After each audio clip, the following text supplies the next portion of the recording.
El amanecer llegó a San Gabriel con una luz tímida, como si el sol dudara de su derecho a entrar en un pueblo acostumbrado a la sombra. Las casas, alineadas con paciencia antigua, guardaban historias en sus paredes de adobe. Historias que nadie contaba en voz alta, pero que respiraban en cada esquina. Allí vivía Clara, una mujer de pasos suaves y mirada persistente, que cada mañana abría la ventana para comprobar si el día traía algo nuevo o si repetiría la costumbre de lo conocido. Aquella mañana el aire olía a tierra húmeda y a promesas sin nombre. Y Clara sintió, sin saber por qué, que algo distinto estaba a punto de comenzar. No era una emoción estruendosa, sino una certeza tranquila que se acomodaba en el pecho como una lámpara encendida. Clara caminó hacia la plaza central con el ritmo de quien conoce cada piedra del camino. La fuente estaba seca desde hacía años, símbolo silencioso de un tiempo mejor que nadie recordaba del todo. Y alrededor se reunían los vecinos para intercambiar saludos breves y noticias repetidas. San Gabriel había aprendido a sobrevivir con poco, y esa lección había dejado marcas profundas, sonrisas medidas, sueños pequeños, planes que no se decían en voz alta por miedo a romperse. Clara, sin embargo, guardaba una costumbre secreta. Creía en los comienzos. No sabía cuándo ni cómo, pero estaba convencida de que incluso los lugares más cansados podían volver a nacer. Ese día, la noticia llegó como llegan las cosas importantes, sin anuncio. Un camión viejo se detuvo cerca de la plaza, levantando polvo y curiosidad. De él bajó un hombre de mediana edad, con el rostro cansado y los ojos atentos, que observó el pueblo como quien intenta leer un idioma olvidado. Se llamaba Mateo y traía consigo una propuesta sencilla y enorme al mismo tiempo: reabrir la escuela abandonada al borde del río. La escuela había cerrado hacía más de una década, cuando los niños comenzaron a marcharse con sus familias en busca de trabajo y oportunidades, y su edificio había quedado como una herida abierta en la memoria colectiva. Mateo habló con voz calmada, sin promesas grandilocuentes, explicando que no tenía dinero ni soluciones mágicas, solo la voluntad de intentarlo y la esperanza de que alguien más se uniera. Algunos escucharon con escepticismo, otros con educación distante, pero Clara sintió que esas palabras se acomodaban en su interior, como piezas largamente esperadas. Recordó su infancia, los cuadernos gastados, la risa en los recreos, y pensó que tal vez la esperanza no había desaparecido del pueblo, solo estaba dormida. Al caer la tarde, Clara se acercó a la escuela abandonada. Las ventanas rotas dejaban entrar el viento, y las paredes estaban cubiertas de polvo y silencio. Aún así, al empujar la puerta, imaginó el eco de voces jóvenes, el rasgar de lápices, la paciencia de un maestro explicando por enésima vez una lección. En ese espacio vacío, Clara comprendió que la esperanza no era un regalo que se recibía completo, sino una tarea que se construía con gestos pequeños y persistentes. Y allí, entre bancos rotos y pizarras gastadas, sintió que algo había comenzado. Los días siguientes trajeron consigo una actividad inusual en San Gabriel. Clara comenzó a limpiar la escuela con una dedicación que sorprendió a muchos, y poco a poco otros se sumaron, primero por curiosidad, luego por costumbre, y finalmente por convicción.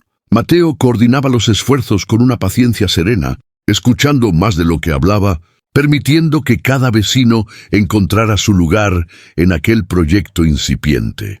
La esperanza, pensó Clara, se parecía mucho a ese proceso. No imponía, invitaba. Mientras barrían y reparaban, surgieron conversaciones que el polvo había mantenido ocultas durante años. Se hablaron de miedos, de pérdidas, de oportunidades que nunca llegaron, pero también de sueños que aún resistían, pequeños y frágiles, esperando una razón para levantarse. La escuela se convirtió en un punto de encuentro, no solo físico, sino emocional. Un espacio donde la gente podía mirarse sin prisa y reconocerse en la vulnerabilidad compartida. Mateo compartió su historia una tarde, mientras descansaban bajo la sombra de un árbol.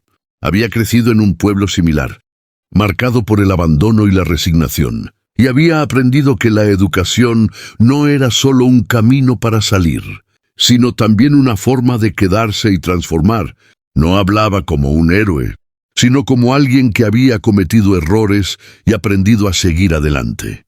Sus palabras no prometían éxito, pero ofrecían honestidad, y eso, en San Gabriel, era un bien escaso y valioso. La primera noche en que la escuela volvió a encender sus luces fue un acontecimiento silencioso pero profundo. No hubo discursos ni celebraciones, solo la sensación compartida de que algo había cambiado.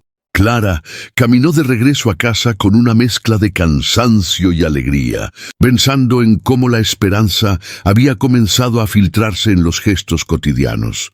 Una comida compartida, una risa inesperada, la decisión de volver al día siguiente. Sin embargo, no todo fue sencillo. Algunos vecinos expresaron dudas, temores de que el esfuerzo fuera en vano, de que el pasado volviera a repetirse. Clara escuchaba esas preocupaciones sin discutirlas, entendiendo que la esperanza no elimina el miedo, sino que aprende a convivir con él. Mateo también enfrentó momentos de incertidumbre, preguntándose si había sido justo encender una llama en un lugar, acostumbrado a la penumbra. Pero cada vez que la duda amenazaba con imponerse, bastaba ver a alguien más, cruzar la puerta de la escuela para recordar por qué habían empezado. El río, que corría cercano, parecía observarlo todo con paciencia antigua. Sus aguas reflejaban el cielo cambiante y recordaban que incluso los caminos más largos se construyen gota a gota. Clara comenzó a llevar a los niños del pueblo al borde del río para leerles historias, y en esos encuentros simples descubrió que la esperanza se fortalecía cuando se compartía, cuando dejaba de ser una idea solitaria para convertirse en una experiencia común. Con el paso de las semanas, la escuela recuperó su voz. Los primeros alumnos llegaron con mochilas prestadas y cuadernos incompletos, pero con una curiosidad intacta que llenaba el aire. Clara observaba esas escenas con una emoción contenida, consciente de que no se trataba solo de aprender a leer o a sumar, sino de recuperar la confianza en el futuro. Mateo enseñaba con una mezcla de rigor y ternura, recordando que cada lección era también una forma de cuidar. San Gabriel comenzó a cambiar de maneras sutiles. Las conversaciones en la plaza se alargaron, los saludos se hicieron más cálidos, y la fuente, aunque aún seca, parecía menos abandonada. La esperanza no había resuelto todos los problemas, pero había modificado la forma de enfrentarlos. Clara entendió que no era necesario que todo fuera perfecto para avanzar, que la esperanza auténtica acepta las imperfecciones y trabaja con ellas. Un día llegó una carta del gobierno regional anunciando una posible evaluación del proyecto. La noticia generó nerviosismo y expectativas encontradas. Algunos veían en ello una oportunidad de apoyo. Otros temían que la intervención externa cambiara la esencia de lo construido. Mateo reunió a los vecinos y habló con franqueza, recordando que la escuela había nacido del compromiso local y que cualquier ayuda debía respetar ese origen. La esperanza, dijo, no se defiende con rigidez, sino con claridad. La evaluación se realizó en una mañana lluviosa. Los funcionarios recorrieron la escuela, tomaron notas, hicieron preguntas. Clara observó cada gesto, intentando descifrar el futuro en miradas ajenas. Al final del día, no hubo respuestas definitivas, solo la promesa de un informe. La incertidumbre volvió a instalarse, pero esta vez no paralizó. La comunidad continuó con sus actividades, entendiendo que la esperanza no depende de aprobaciones externas, sino de la voluntad de seguir. Esa noche, Clara caminó hasta la fuente y se sentó en el borde. Pensó en todo lo ocurrido desde aquel amanecer inicial, en cómo la esperanza había comenzado sin anuncios y había crecido con esfuerzo compartido. Comprendió que, más allá del resultado de la evaluación, San Gabriel ya no era el mismo. La esperanza había dejado una huella imborrable, una forma distinta de mirarse y de imaginar el mañana. El informe llegó semanas después con noticias favorables y algunas condiciones. Habría apoyo, pero también exigencias. La comunidad recibió la noticia con una mezcla de alivio y responsabilidad. Clara y Mateo trabajaron juntos para cumplir con los requisitos sin perder el espíritu original del proyecto. La esperanza, descubrieron, también implica aprender a negociar, a adaptarse sin renunciar a lo esencial. Con el tiempo, la escuela se consolidó como un centro de aprendizaje y encuentro.